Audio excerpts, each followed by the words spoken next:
எஸ்ஆர்ஹெச்க்கு நிறைய கன்சர்ன்ஸ் இருக்குது அட்ரஸ் பண்ணுறது. அவங்க வந்து ஒரு அட்டாக்னு மட்டுமே போக முடியாது. மற்ற பிளான்ஸும் இருக்கணும், பேக்கப் பிளான்ஸ் இருக்கணும்.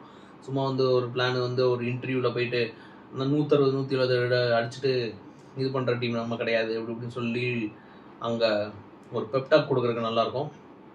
பட் 160 170 ரன் அடிச்சுட்டும் அதையும் வின் பண்ணக்கூடிய டீம் உருவாகணும். அதுதான் வந்து சாம்பியன் டீமு.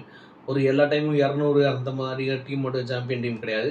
ஒரு 160 170 அடித்தாலும் அதையும் எப்படி டிஃபெண்ட் பண்ணணும், அதை எவ்வளோ பிளான்ஸ் அதில் எக்ஸிக்யூட் பண்ணி டிஃபெண்ட் பண்ணலாம் அப்படிங்கிறதுல தான் ஒரு சாம்பியன் டீமோட இதுவே இருக்குது. ஏன்னா மும்பை இவங்களாம் வந்து மும்பை சென்னைலாம் பார்த்தீங்கன்னா அவங்க எப்போ 250 அடிச்சிருக்காங்க? 250 அடிச்சே கிடையாது. ரொம்ப ஒரு வரலூட்டு என்ற அளவுக்கு தான் அவங்க வந்து ரொம்ப ஹை ஸ்கோர் 250 பக்கத்தில் போயிருப்பாங்க. 230 240 அந்த மாதிரி வரலூட்டுன்ற டைமில் தான் போயிருப்பாங்க. பட் அவங்க ஸ்டில் ஏன் வந்து இதில் சாம்பியனாக இருக்காங்க அப்படின்னா அவங்கக்கிட்ட பேக்கப் பிளான்ஸ் நிறையா இருக்குது. ஒன்று பேட்டிங்கில் தோதப்பெல்லாம் பவுலிங்கில் இது பண்ணிடுவாங்க, பவுலிங்லாம் ஃபீல்டிங்கில் கலக்கிடுவாங்க. அந்த மாதிரி நிறையா இருக்கணும். ஒரே ஒரு டிபார்ட்மெண்ட்டை மட்டும் நம்பி எந்த டீம் போதோ அந்த டீம் கடைசியாக எப்பயுமே சாம்பியன் ஆக முடியாது கண்டிப்பாக. அது ஒரு உண்மையான விஷயம்.